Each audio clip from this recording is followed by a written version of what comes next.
आपका हमारे इस यूट्यूब चैनल में, जहाँ आज हम पॉलिटी के क्लासेस को डिस्कस करने वाले हैं बिल्कुल थ्योरी बेसिस से, जो आपके बिहार एग्ज़ाम के जो भी होने वाले हैं, बिहार पुलिस की कांस्टेबल एग्ज़ाम, उसके लिए बहुत ज़्यादा इंपॉर्टेंट होने हैं। उसमें हमारा सबसे पहला टॉपिक आता है पंचायती राज व्यवस्था। ठीक है, पंचायती राज व्यवस्था क्या होता है उसे हम डिस्कस करते हैं। चलिए जानते हैं। स्थानीय स्वशासन के अंतर्गत आता है।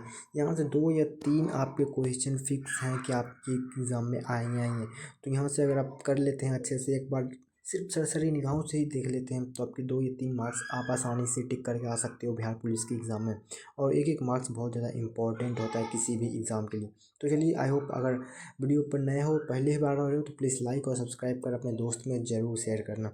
तो देखो हमारा पहला क्या आता है, पंचायती राज व्यवस्था के बारे में।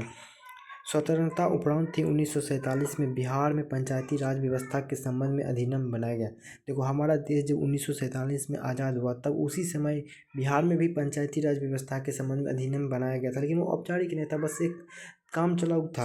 लेकिन 73वें संविधान संशोधन के बाद बिहार सरकार ने पंचायती राज अधिनियम 1992 लागू किया।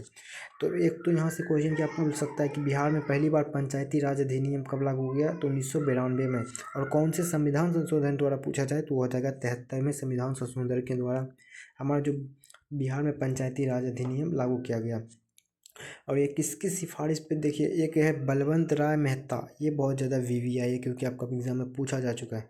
बलवंत राय मेहता की सिफारिश पर त्रिस्तरीय व्यवस्था 2001 में कार्यरत हुआ, यानी कि उसे 2001 में लागू किया गया पंचायती राज व्यवस्था बलवंत राय मेहता की सिफारिश पर।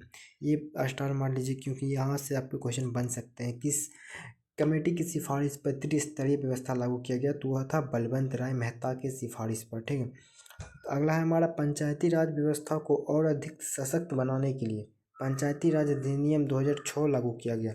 तो पंचायती राज व्यवस्था जो हमारा 73वें संविधान संशोधन के बाद 1992 में लागू हो गया था, उसे ही फिर से चालू किया गया, उसे फिर से रिन्यू किया गया। उसमें कुछ नई चीज़ों को जोड़ा गया, जबकि कुछ चीज़ों को हटाया गया। तो दूसरी बार जब हमारा बिहार पंचायत राज अधिनियम 2006 में लागू किया गया था, और उसे ज़्यादा सशक्त बनाने के लिए।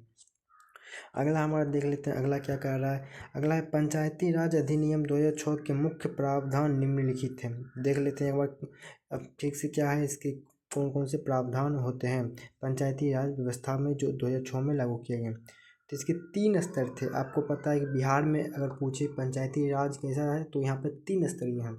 पहला है ग्राम पंचायत, दूसरा है पंचायत समिति, तीसरा है जिला परिषद।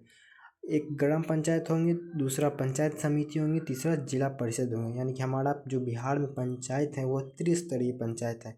और ये किस कमेटी की सिफारिश पे आई है, तो ये बलवंत राय मेहता की सिफारिश पे 2001 में ये कमेटी ने अपनी रिपोर्ट दी थी, जिसके बाद 2006 में हमारा बिहार सरकार का पंचायती राज अधिनियम लाया गया था। इसमें 2-3 स्तर पर बनाया गया है, एक ग्राम पंचायत, दूसरा पंचायत समिति, तीसरा है जिला परिषद। देखिए, यहाँ पे कुछ रिजर्वेशन की भी बात की गई कि आपको पता है कि बिहार में महिलाओं को बहुत ज़्यादा रिजर्वेशन दिया जाता है। साथ ही साथ SC ST के जो वर्ग होते हैं उसे भी रिजर्वेशन मिलता है। तो इसके कुछ रिजर्वेशन को भी देख लेते हैं, क्योंकि यहाँ से भी क्वेश्चन कभी पूछ सकता है, और एक बार पूछा भी गया। तो देखिए, महिलाओं के लिए सभी स्तरों पर 50% आरक्षण होगा, यानी कि हर स्तर पर 50% सीटें महिलाओं के लिए आरक्षित होगी। पिछड़े वर्ग को सभी स्तर एवं पदों पर अधिकतम 20% का आरक्षण दिया जाएगा।